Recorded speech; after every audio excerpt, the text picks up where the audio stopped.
Donc, on commence. Quand vous voulez.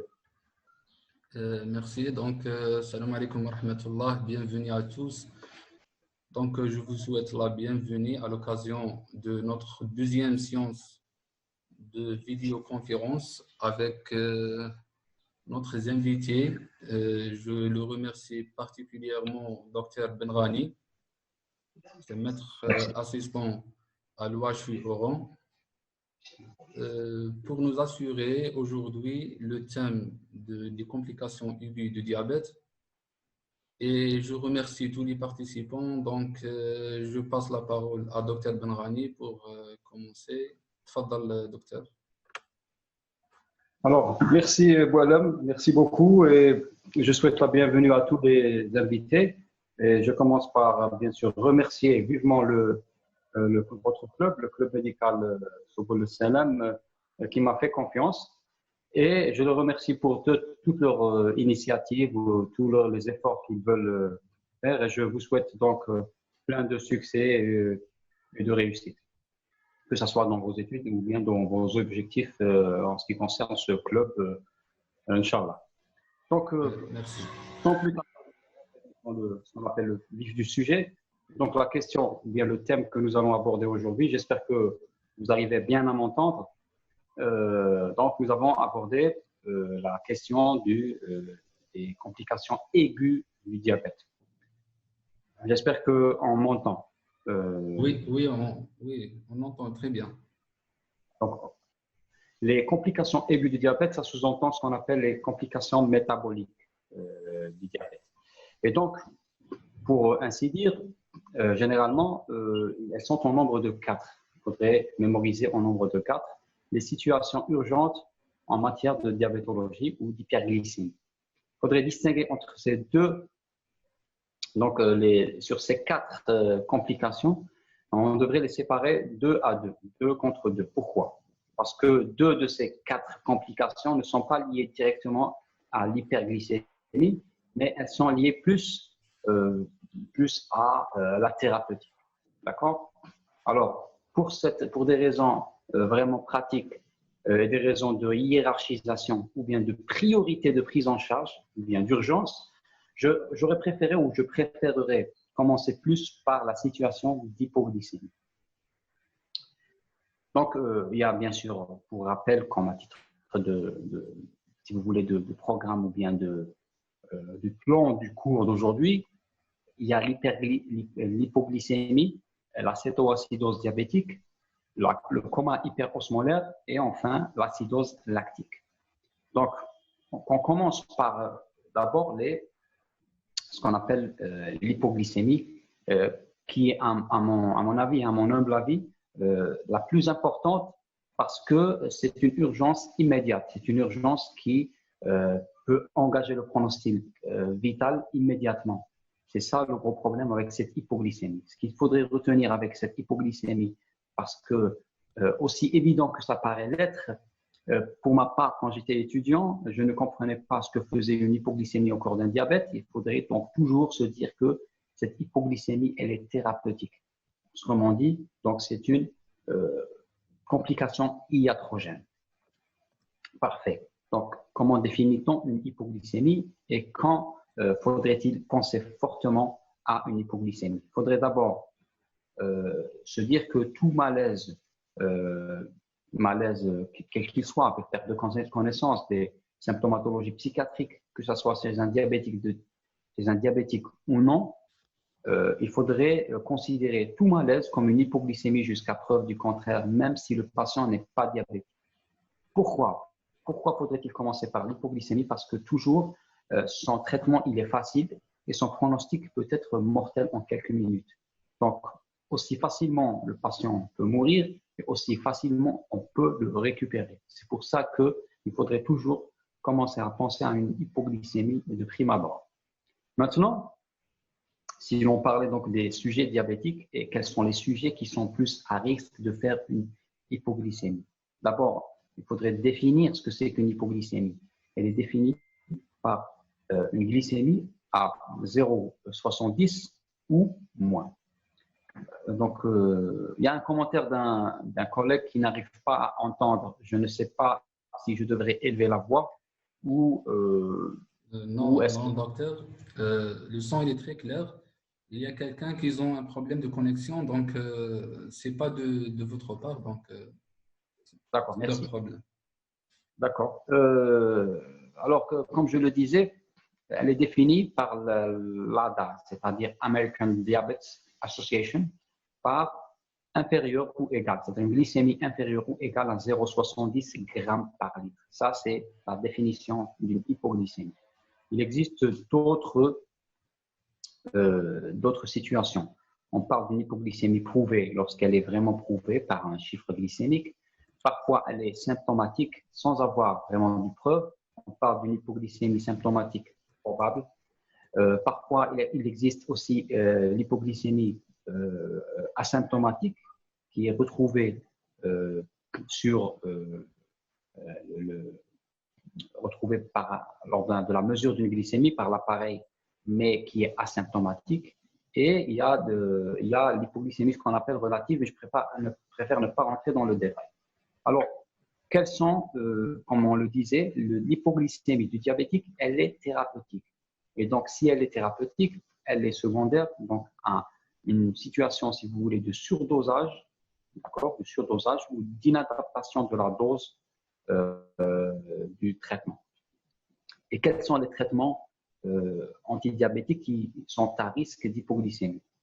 Si on réfléchissait d'une façon assez… Oui, merci. Merci de Amir Abdelsari.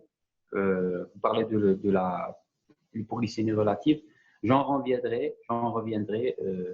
En fait, l'hypoglycémie relative, c'est en fait une diminution de la glycémie qui n'a pas de chiffre qui est égal ou inférieur à 0,70 grammes par litre, mais qui est ressenti par le patient comme une hypoglycémie parce qu'il est diabétique, il est habitué à avoir des glycémies élevées. C'est ça l'hypoglycémie relative.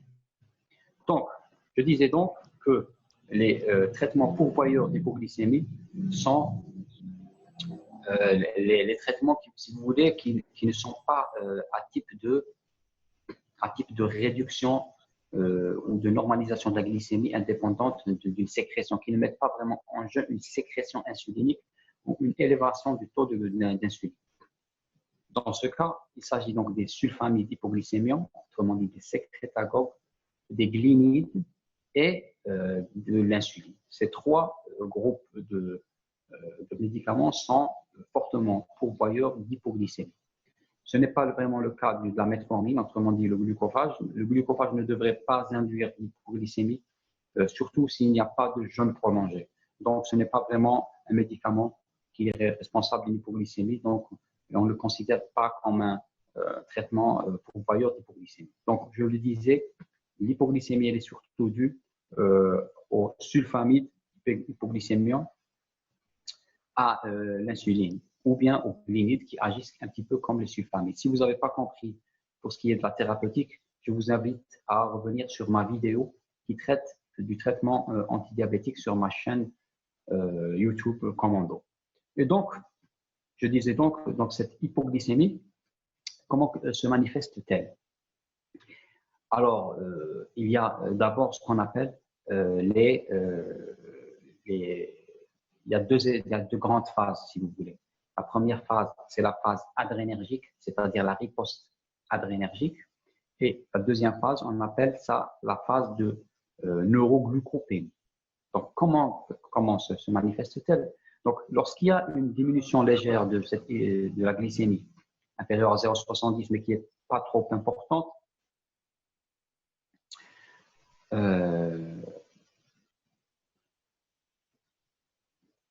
le like sur ma page, j'ai pas mis de like sur ma page. Donc, s'il y a une hypoglycémie qui n'est pas très importante, il y a donc une riposte adrénergique. Non, il n'y a pas de, pardon. Vous voulez parler de ma chaîne YouTube? C'est la chaîne. S'il vous plaît, docteur. Oui. Donc, c'est pas le problème c'est live vidéo à notre page. Dans votre page. Le page de club médical, oui. Donc, il parle avec quelqu'un qui a un problème de sang. Donc, c'est pas pour vous le commentaire. Et même les questions, on va collecter toutes les questions et on va les poser ultérieurement après la fin du cours, s'il vous plaît. Donc, Voilà, t'inquiète pas, docteur. très bien, merci. Ça. Je disais que d'abord, il y a cette phase adrénergique où il y a une sécrétion des catécholamines, c'est-à-dire de l'adrénaline, en riposte, parce que c'est une situation de stress. Et on sait que l'adrénaline est une hormone hyperglycémiante qui agit dans les situations d'urgence, avec le glucagon par exemple. Il y a donc cette élévation de l'adrénaline qui va donner lieu à des signes adrénergiques. Et ces signes adrénergiques, on les connaît généralement. Il s'agit d'une tachycardie, donc une sensation donc, de fatigue avec donc, tachycardie, des sueurs froides, tachycardie avec palpitations et des tremblements fins des extrémités. Ça, c'est généralement les signes adrénergiques d'une hypoglycémie. Lorsque le patient il sent ces signes cliniques, il faudrait d'abord déjà lui apprendre tous ces signes cliniques. Et quand il vous rapporte ça, il faut toujours penser en premier lieu à une hypoglycémie et donc voir la glycémie pour la corriger donc rapidement. Et ensuite passe un autre stade, donc le stade de neuroglucopénie. Autrement dit, donc une carence nerveuse en glucose. Pourquoi? Parce que les cellules nerveuses dépendent étroitement du glucose. Le cerveau et les cellules nerveuses ne peuvent pas vivre sans glucose. D'ailleurs, elles captent le glucose indépendamment de l'insuline. Justement, c'est ça ce qui est problématique. Il y a qui me disent que pourquoi l'hypoglycémie serait-elle délétère chez un patient alors que le glucose, s'il y a une surcharge en insuline, le glucose serait certainement redirigé vers les cellules. Et dans ce cas, il ne devrait pas y avoir de surcharge délétère. Alors que non, justement, le gros problème, c'est que le cerveau et les ne dépendent pas de l'insuline. Un excès de glucose, un excès d'insuline. S'il vous plaît, docteur. Allô? Allô? Docteur, s'il vous plaît, donc une minute. Je vais désactiver le son de tous les participants et je vais réactiver votre son, s'il vous plaît.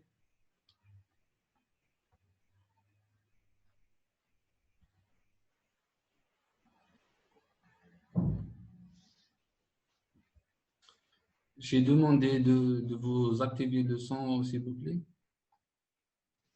Alors, c'est bon. Je vais réactiver le micro. Donc, très bien. Alors, voilà, je voulais revenir sur ce point parce que, à ma vision, il me semble qu'il est important. Donc, autrement dit, moi, quand j'étais étudiant, je n'avais pas bien compris la problématique de l'hypoglycémie. Pourquoi? Parce que l'insuline, elle est censée faire capter le glucose par la cellule. D'accord? Donc, si on se dit que le patient il a été surchargé en insuline, donc la majorité du glucose circulant qui était en excès a été redirigé vers les cellules. Et dans ce cas, il ne devrait pas y avoir de malaise. Eh bien, non. Il y a toujours un malaise parce que si la majorité du glucose a été redirigée vers les tissus dits insulinodépendants, à ce moment-là, les cellules nerveuses vont être privées du glucose. Et c'est ça qui est problématique. C'est pour ça qu'on a un gros malaise avec risque de neuroglucopénie, c'est-à-dire une carence du cerveau en insuline qui peut être mortelle. Donc, l'installation de la neuroglucopénie commence par des signes, si vous voulez, des signes nerveux. Là, exactement, c'est des signes nerveux qui commencent par une obnubilation et parfois même un trouble du comportement, des troubles du comportement, une agressivité possible et au maximum, ça peut aller vers donc, le coma, ce qu'on appelle un coma agité avec probable convulsion. D'accord? Donc, ça, c'est la deuxième phase qui se manifeste donc par des symptômes plutôt neurologiques lorsqu'il y a une carence. Et cette phase, elle est vraiment critique parce qu'elle peut laisser parfois des séquelles irréversibles, des troubles cognitifs irréversibles malheureusement. C'est là, et elle peut bien sûr tuer. Et c'est là donc tout l'intérêt de dépister rapidement une hypoglycémie, de la traiter le plus vite possible et de la prévenir par la suite. Voilà. Donc, qu'est-ce qu'on fait?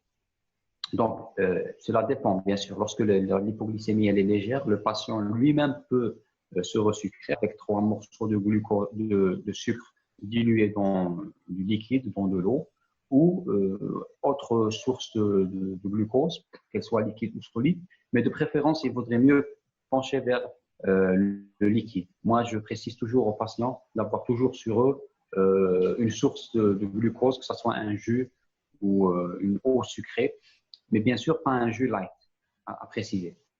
Et quelques minutes plus tard, surtout si le patient il est sous insuline et à durée plus ou moins lente, il faudrait 10 minutes plus tard prendre une petite collation de sucre lent, c'est-à-dire sucre lent, du pain, pour qu'il n'y ait pas donc de récidive de cette hypoglycémie. Et donc, l'hypoglycémie, elle peut être due soit à l'insuline, soit au sulfamide. Lorsqu'elle est due à l'insuline, généralement, on peut corriger cette. Lorsqu'elle est légère, on la corrige et c'est bon, ça rentre dans l'ordre. Lorsqu'elle est sévère, la définition d'une hypoglycémie sévère est une hypoglycémie qui nécessite l'intervention d'une tierce personne. C'est-à-dire que le patient il est incapable de se sucrer lui-même. Et ça fait toute sa gravité, justement, et l'intérêt de sa prévention. Donc, ça nécessite, comme je le disais, un resucrage par voie orale.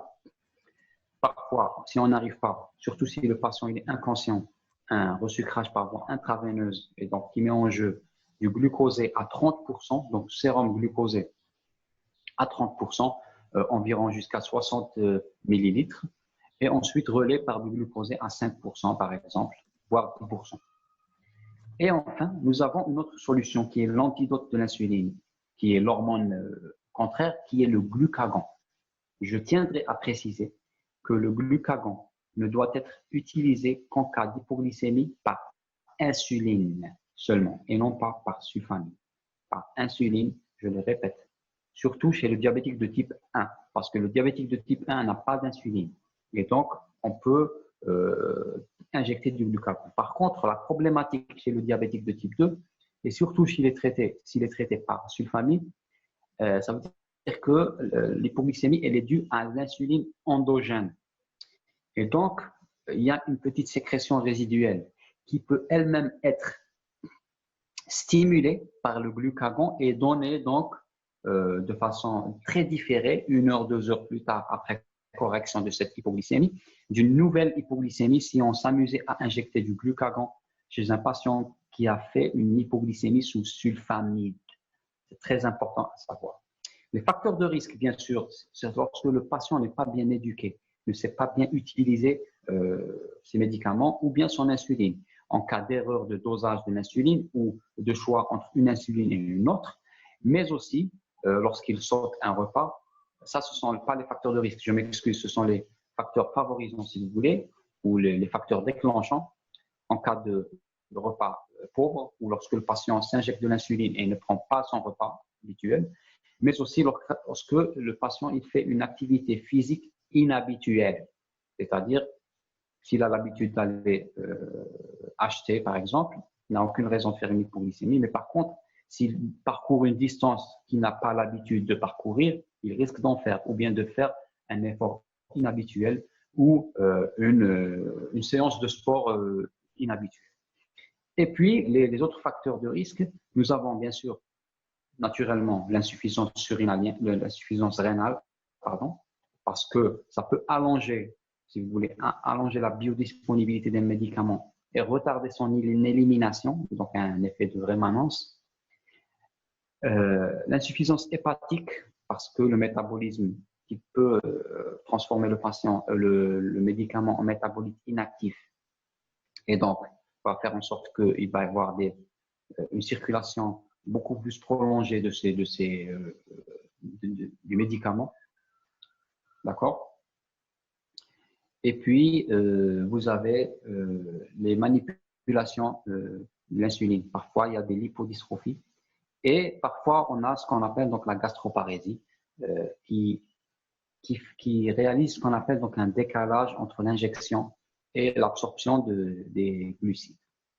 Donc, le traitement, c'est surtout, comme je viens de le dire, un bon resucrage oral. Au besoin, si ce n'est pas possible, un resucrage intraveineux. Et ensuite, pour ce qui est du glucagon, on l'utilise que chez les patients ayant fait une hypoglycémie sous insuline. Et fait très important, en cas d'hypoglycémie sévère sous sulfamide, hypoglycémie, il faudrait absolument retenir le patient en hospitalisation pendant au moins 48 heures, voire 72 heures. Pourquoi? Parce que le sulfamide hypoglycémiant, qui était responsable de cette hypoglycémie, peut circuler, peut avoir un effet de rémanence, surtout s'il est lipophile. Il peut être lipophile et il peut être relargué intempestivement et avoir des effets différés. Et dans ce cas, au-delà de 72 heures, on est à peu près sûr et à l'aise qu'il ne va pas y avoir un effet de rémanence de ces sulfamides. Donc, c'est très important. Pour ce qui est de l'insuline, en cas de fonction rénale normale, hépatique normale, on tient compte simplement de la pharmacocinétique de l'insuline et donc de sa durée d'action. Une fois cette durée d'action dépassée, on peut libérer le malade. Par contre, pour ce qui est des sulfamides, il faut absolument garder le patient en hospitalisation pendant au moins 48 jusqu'à 72 heures avec une voie veineuse à demeure et du glucosé à 10% et dont le débit sera ajusté en fonction des glycémies. Même si on arrête cette perfusion, il est important de garder le patient hospitalisé avec cette voie et avec cette source de glucose intraveineuse. D'accord? Ça, c'est pour ce qui est de l'hypoglycémie, je pense qu'avoir dit le plus important. Et puis, ensuite, il vient la prévention, donc l'ajustement des doses d'insuline, voire réduction, arrêt même. Bien sûr, le premier traitement, c'est l'arrêt des sulfamides, en cas d'hypoglycémie par sulfamide, lorsqu'elle est sévère surtout. Et ensuite, on verra par la suite comment réajuster et rééquilibrer. Alors, on a fini, je pense, avec l'hypoglycémie. S'il y a des questions, bien sûr, nous y reviendrons en fin de séance.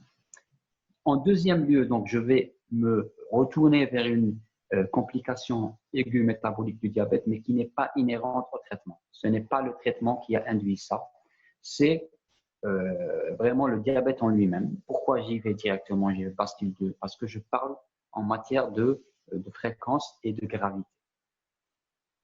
Alors, qu'est-ce qu'une cétose ou qu'est-ce qu'une cétoacidose?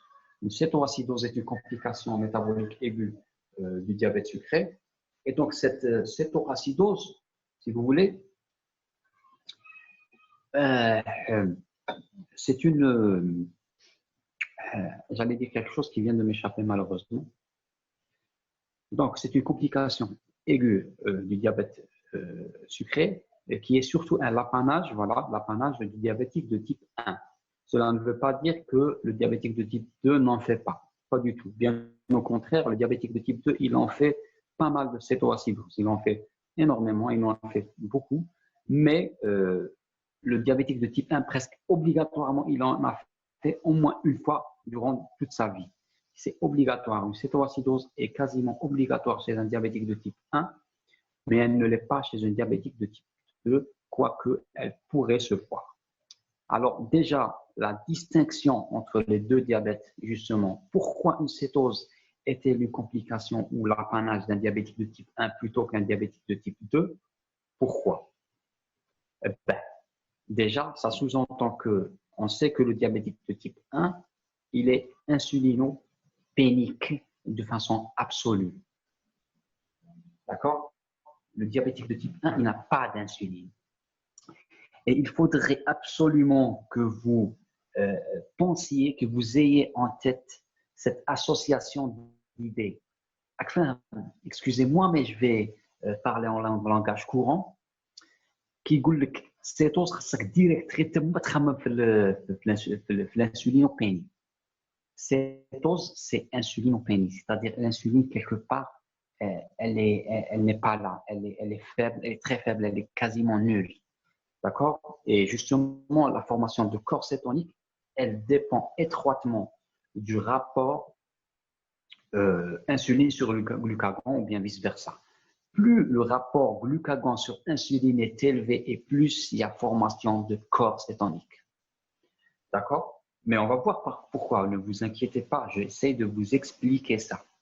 Déjà, physiopathologiquement parlant et d'une façon rationnelle, le fait qu'une cétose soit inhérente, soit due ou soit quasiment synonyme d'une insulinopénie, cela veut dire que son traitement ne peut être autre que l'insuline.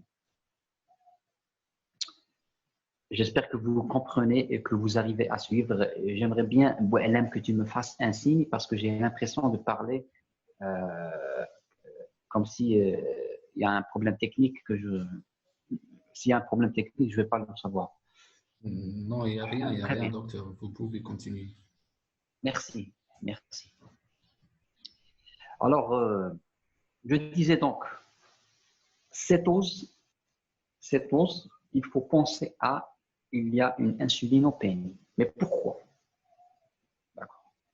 Alors, l'explication, si on revenait au diabète de type 1, parce que c'est le type même qui engendre cette cétose, c'est la carence en insuline. Alors, le diabétique, lorsqu'il n'a pas d'insuline, qu'est-ce qui se passe? Nous savons que l'insuline est l'hormone. C'est l'hormone anabolisante la plus puissante qui permet donc la captation du glucose par les cellules.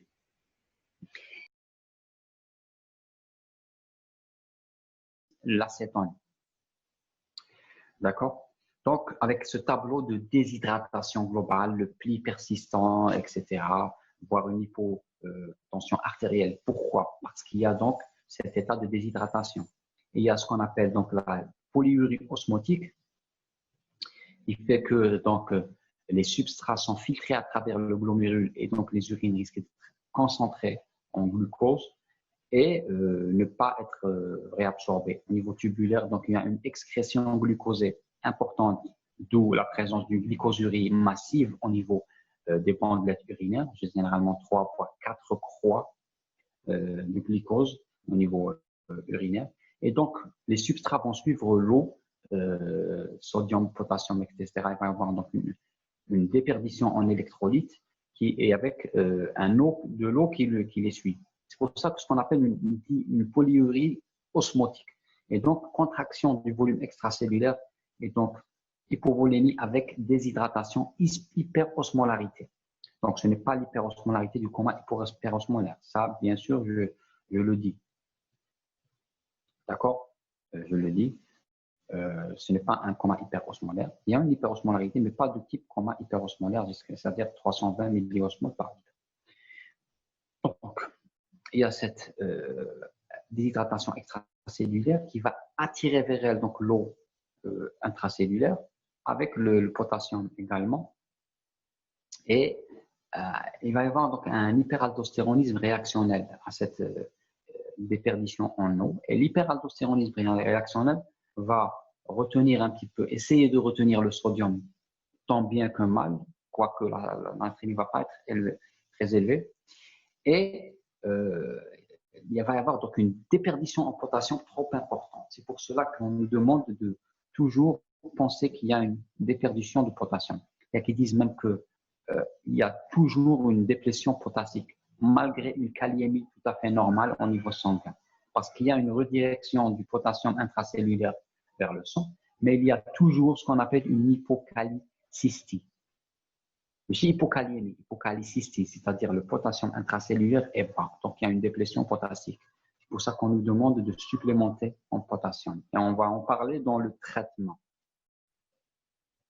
Donc, comme je vous ai dit, je vous ai parlé donc de cette cétoacidose ou de cette cétose, avec donc ce qu'on appelle donc les signes cliniques du diabète majoré, avec parfois des signes digestifs, métaboliques, abdomen pseudo-chirurgical, déshydratation globale, collapsus, etc. Et donc, je disais que sur le plan biologique ou sur le plan, si vous voulez, de chimie des urines, vous trouverez donc une glycosurie trop importante, 3, 4 croix, avec acétonurine, une croix, 2 croix, 3 croix. Fait très important, et c'est un diagnostic différentiel, lorsque vous trouvez une acétonurie, c'est-à-dire présence de corps cétonique au niveau urinaire. Corps cétonique au niveau urinaire sans glycosurie. Il faut toujours penser à un diagnostic différentiel important qui est la cétose de jeûne. La cétose de jeûne, ça diffère. Pourquoi? Parce qu'au cours d'un jeûne prolongé, nous avons notre insuline qui est réduite de façon trop importante. Et donc, on est également dans une situation de carence insulinique. Mais cette carence insulinique, elle diffère. Ce n'est pas une carence pathologique forcément. C'est juste l'absence de substrat glucidique. Et donc, à ce moment-là, lorsqu'on a une cétose de jeûne, déjà, d'ailleurs, la glycémie n'est pas très élevée en cas de cétose de jeûne, on peut donc alimenter le patient tout simplement. Et ne pas toujours de pas donner de l'insuline, parce qu'on risque de majorer et de provoquer une hypoglycémie. Ça. Bon, alors on était toujours à cette cétoacidose avec des troubles hydroélectrolytiques, hyponatrémie, une natrémie normale. Ça, c'est à voir. L'osmolarité peut être plus ou moins élevée, mais il y a généralement, ce que je vous ai dit, toujours une hypokalicistie. Ça veut dire quoi? Ça veut dire que lorsque le potassium il est normal, par exemple, à 4 milliéquivalents par litre, il faudrait supplémenter en potassium. C'est ça l'intérêt. Il faudrait que le potassium soit supérieur à 5,2 milliéquivalents par litre pour ne pas supplémenter. Lorsqu'il est inférieur à 5,2, on supplémente, par exemple, par 0,5 ou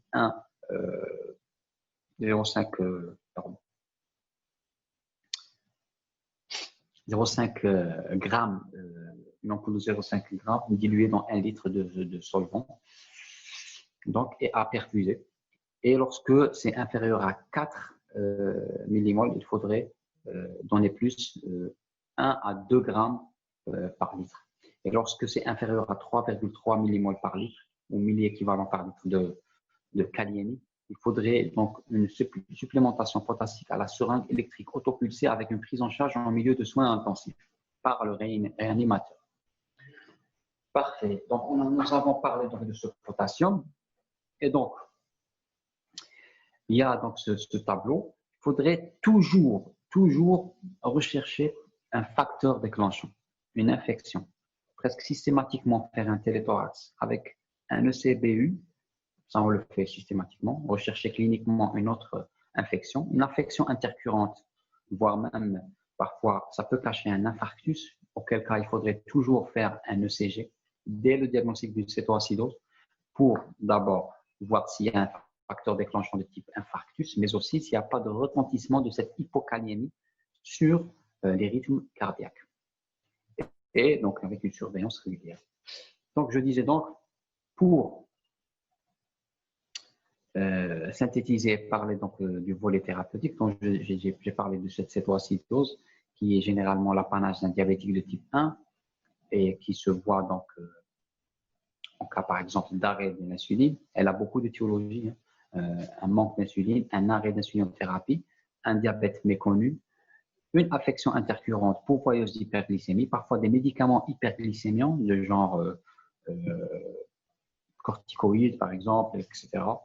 J'avais oublié de parler, je m'excuse, j'ai oublié de parler de certains médicaments pourvoyeurs d'hypoglycémie indépendamment de leur caractère antidiabétique. Je vous prierai de me le rappeler en fin de séance pour vous en reparler et pour ne pas trop vous encombrer. Et maintenant, donc, je parlais toujours donc, des facteurs déclenchants d'une cétoacidose, comme je le disais, des affections intercurrentes, des situations d'hyperglycémie, que ce soit médicamenteuses ou autres, ou parfois donc l'arrêt, parfois même l'utilisation d'une insuline périmée peut occasionner une cétose. Et donc le traitement, comme je le disais, comme il y a cette carence en insuline, l'insulinothérapie est la règle, avec bien sûr une bonne réhydratation.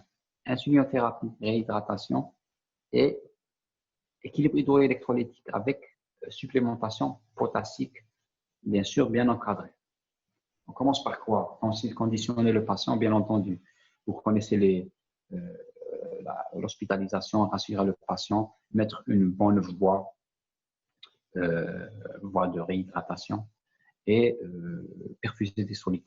Généralement, la cétose s'installe à partir d'une glycémie de 2,50 grammes par litre. Elle peut se voir parfois dans des glycémies un peu plus basses chez par exemple la femme enceinte, mais elle peut se voir avec des glycémies plus élevées. Mais généralement, on nous demande de systématiquement faire une glycosurie lorsque la glycémie est supérieure à 2,50 grammes. Et on va mesurer la glycémie, on va prendre la tension, on va voir le pouls, les paramètres, les constantes vitales, etc., faire un ECG. Palper l'abdomen, parfois ça peut être une pancréatite qui a occasionné cette cétose. Et ensuite, donc, on perfuse lorsque la glycémie est toujours supérieure à 2,50 grammes. Il faudrait donc toujours perfuser par du sérum salé à 9 pour 1000. D'accord, sérum salé à 9 pour 1000.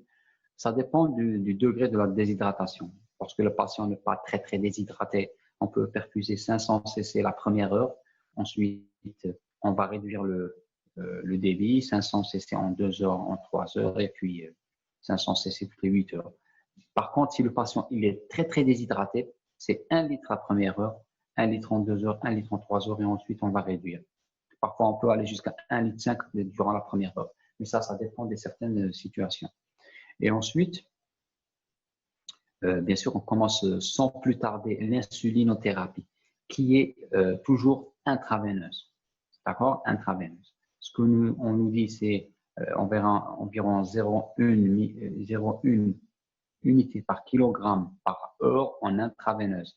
D'ailleurs, ça doit se faire de façon plus juste par la seringue électrique. On n'en a pas, on en fait avec à la main par voie intraveineuse. Donc, chaque heure, injection intraveineuse de généralement 5 à 10 unités. Généralement, de façon très pratique, c'est 10 unités d'insuline en intraveineuse chaque heure, avec surveillance stricte de la glycémie chaque heure et de la glycosurie, voire même le CG toutes les 4 heures, kaliémie également toutes les 4 heures.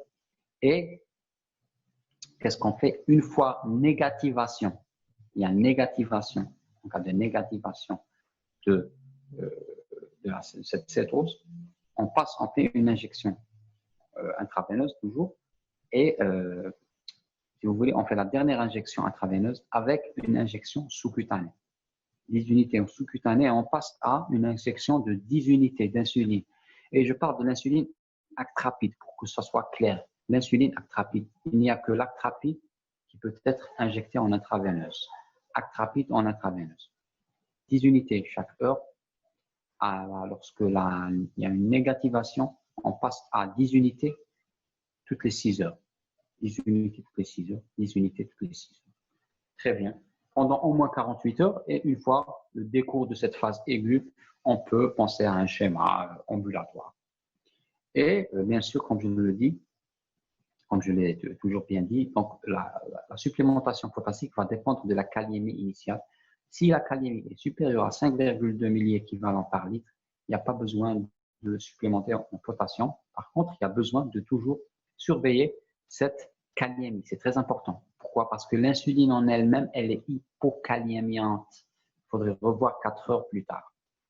Et sous surveillance ECG, etc., rechercher les complications et traiter, si vous voulez, traiter la cause de cette cétose. Bien entendu, le débit ou le rythme d'injection d'insuline, 10 unités toutes les heures par exemple, doit être ajusté à cette glycémie. Et même la perfusion de soluté, par exemple, salée, va être ajustée à la glycémie. Lorsque la glycémie atteint, par exemple, environ 2 grammes, d'accord, 2,50 grammes, il faudrait arrêter le salé et passer au glucosé. Notre objectif n'est pas de normaliser immédiatement la glycémie parce que ça peut être au contraire dangereux. Une normalisation trop rapide de la glycémie peut occasionner une complication de type œdème cérébral, voire même une détresse respiratoire par phénomène équivalent, un phénomène œdémateux. D'accord? Parce qu'il y aurait donc un problème d'osmolarité qui change de façon brutale. Il faudrait essayer donc, dans un premier temps, de garder la glycémie aux alentours de 2 grammes. Ça, c'est très raisonnable. entre 2 grammes, 2 grammes 50. L'objectif, c'est quoi? C'est de négativer cette cétonurie. Là, il faut qu'il y ait plus que, il faudrait plus qu'il y ait de cette acétonurie, cette acétone. C'est ça l'objectif. Réduire la glycémie, mais pas au-dessous de 2 grammes initialement. Et après 48 heures, on peut perfectionner, peaufiner l'équilibre. Il n'y a aucun problème. Donc, je vous ai parlé des différentes précautions à prendre et surtout de cette thérapeutique d'une cétoacidose. Je pense que c'est le moment de passer à la troisième complication métabolique aiguë chez le diabétique en général. Donc,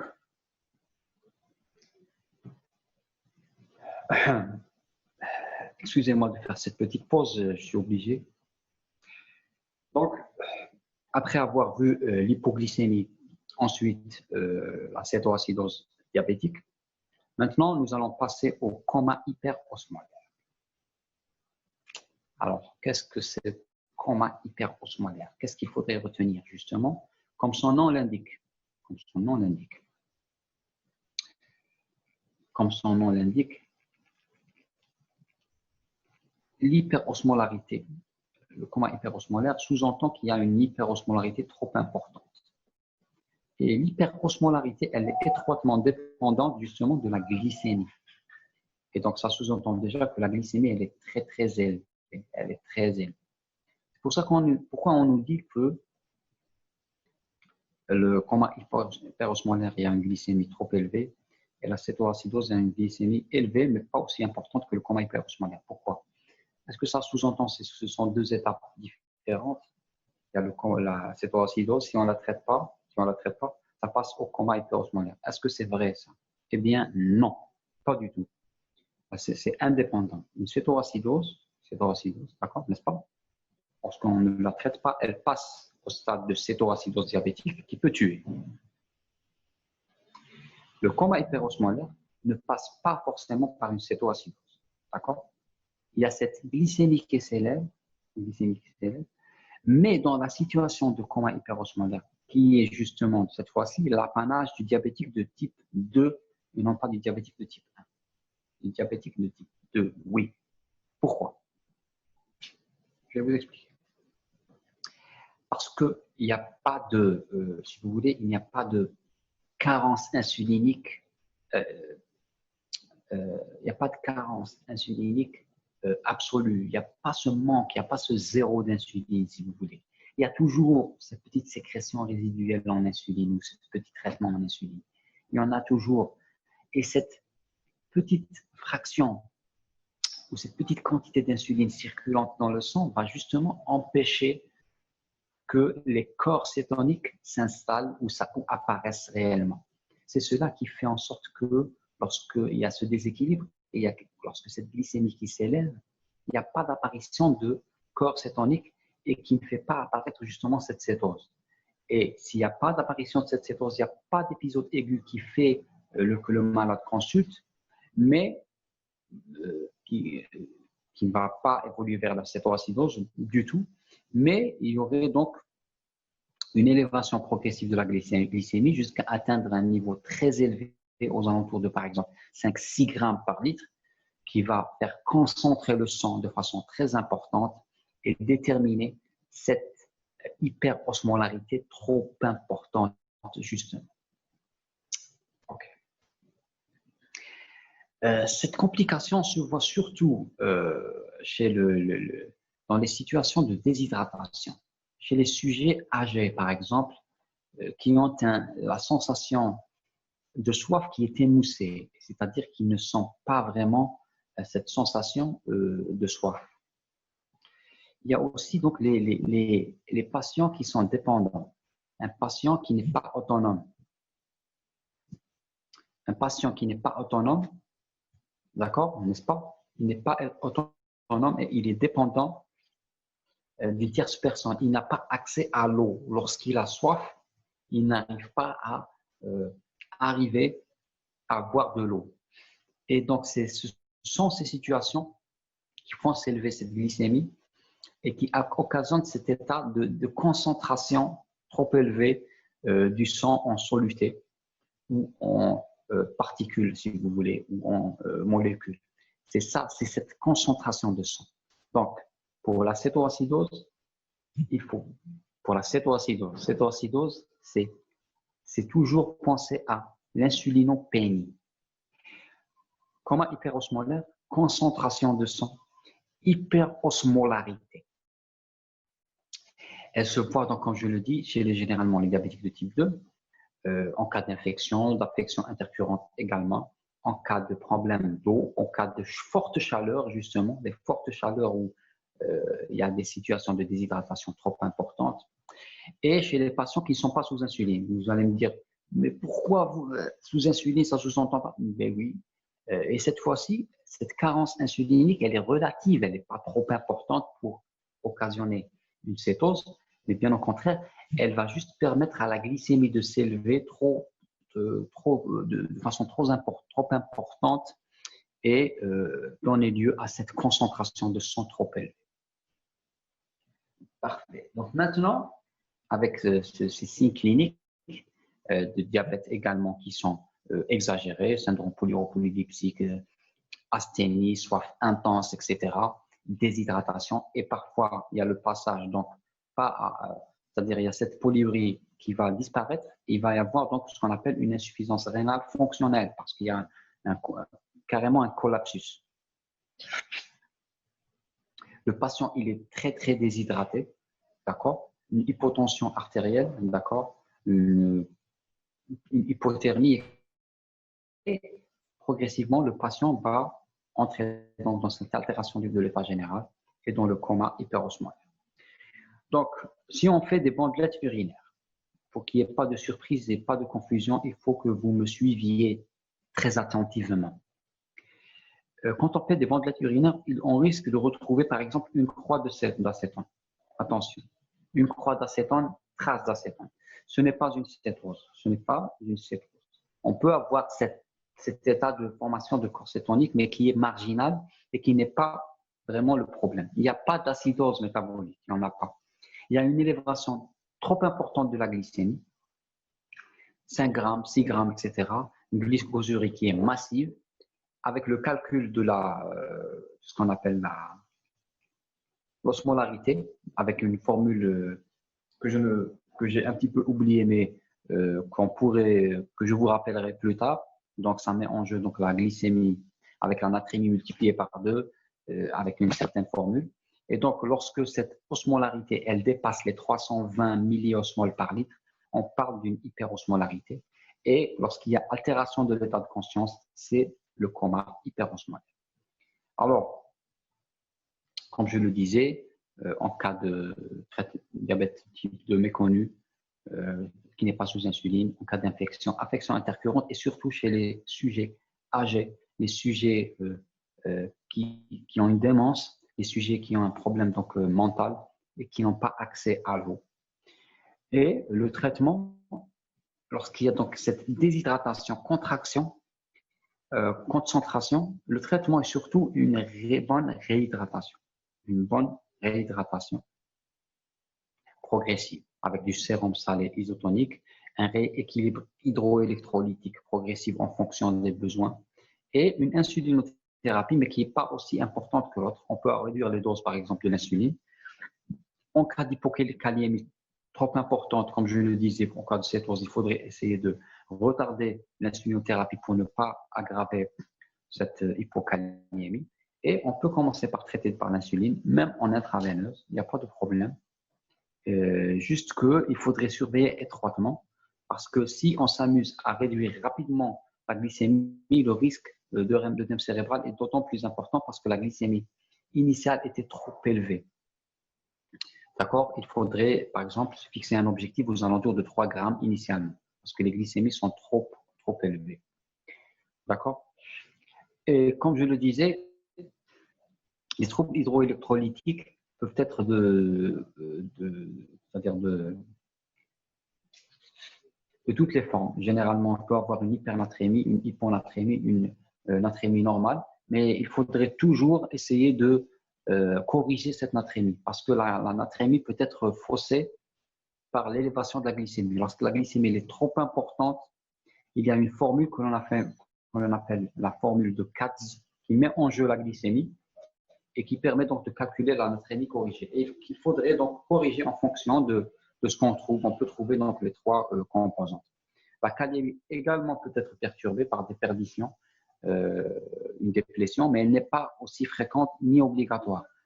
Comme je le disais, en cas de cétose, la déperdition potassique, elle est quasiment obligatoire. Mais en cas de coma hyperosmolaire, elle n'est pas toujours présente.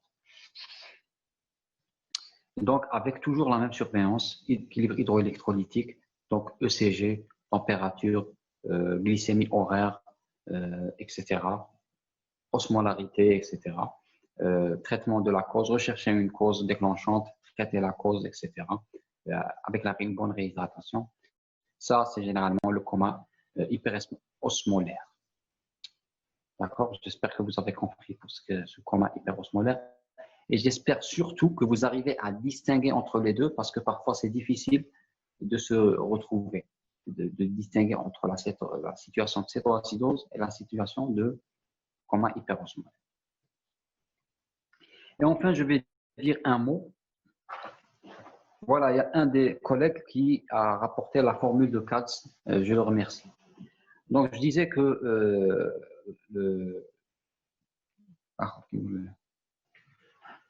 le coma, l'acidose lactique. Enfin, on va parler de cette acidose lactique. Donc, qu'est-ce que l'acidose lactique? L'acidose lactique, elle a toujours été attachée à ce qu'on appelle les biguanides. Donc, c'est une complication généralement thérapeutique. Ce n'est pas une complication exclusive au diabétique, d'accord? Elle peut se voir dans d'autres situations, indépendamment du diabète, mais je ne vais pas en parler parce que je ne la connais pas très bien. L'acidose lactique, moi, je n'en ai jamais vu de toute ma carrière. Je n'ai jamais vu d'acidose lactique, je ne sais pas pourquoi. Peut-être que parce qu'aujourd'hui, on respecte les contre-indications de la metformine. Peut-être c'est pour ça. Donc, elle a toujours été décrite avec les biguanides. Si vous savez ce que c'est que les biguanides, c'est le groupe du traitement des insulinosensibilisateurs. D'accord? Ces biguanides étaient en nombre de 3 autrefois, la phenformine, la buformine et la metformine. Les deux premières, la phenformine et la buformine, ont fait l'objet justement de beaucoup d'acidose lactique. C'est pour cela qu'il faudrait qu'elles ont été retirées du marché. Nous n'avons maintenant qu'un seul biguanide disponible, c'est la metformine. La metformine, donc, elle a toujours été incriminée dans cette acidose lactique et il y a eu donc toujours des contre-indications assez sévères pour éviter ça. Et donc, le respect des contre-indications a fait en sorte que l'acidose lactique ne se voit quasiment plus. Mais en cas de surdosage, par exemple, elle peut se voir. En cas de non-respect des contre-indications, par exemple l'insuffisance rénale, elle peut se voir. La metformine, elle a pour contre-indication l'insuffisance rénale, hépatique, cardiaque, respiratoire, l'alcoolisme, l'éthylisme, l'alcoolisme ou la grossesse, bien sûr. Il faudrait revoir donc le mécanisme de la metformine, c'est quoi justement? La metformine, elle inhibe la production hépatique de glucose. La production hépatique de glucose. D'accord? Alors, cette production hépatique de glucose, elle dépend de la glycogénolyse, la destruction du glycogène, qui est normal, ou bien de la néoglucogénèse. Et la néoglucogénèse, c'est la synthèse de glucose à partir de composés dits non glucidiques. Quels sont ces composés, ces substrats? Donc, on note déjà, il y a des acides aminés, d'accord, des acides gras, mais surtout, il y a l'acide lactique, justement. Et donc, en cas d'inhibition de la production hépatique de glucose, l'accumulation d'acide lactique va occasionner ce qu'on appelle donc cette acidose lactique, tout simplement. Donc, dans un contexte particulier où on voit une altération de l'état général avec asthénie, une obnubilation, voire un état de coma et surtout ce qu'on appelle des crampes musculaires, ce qui doit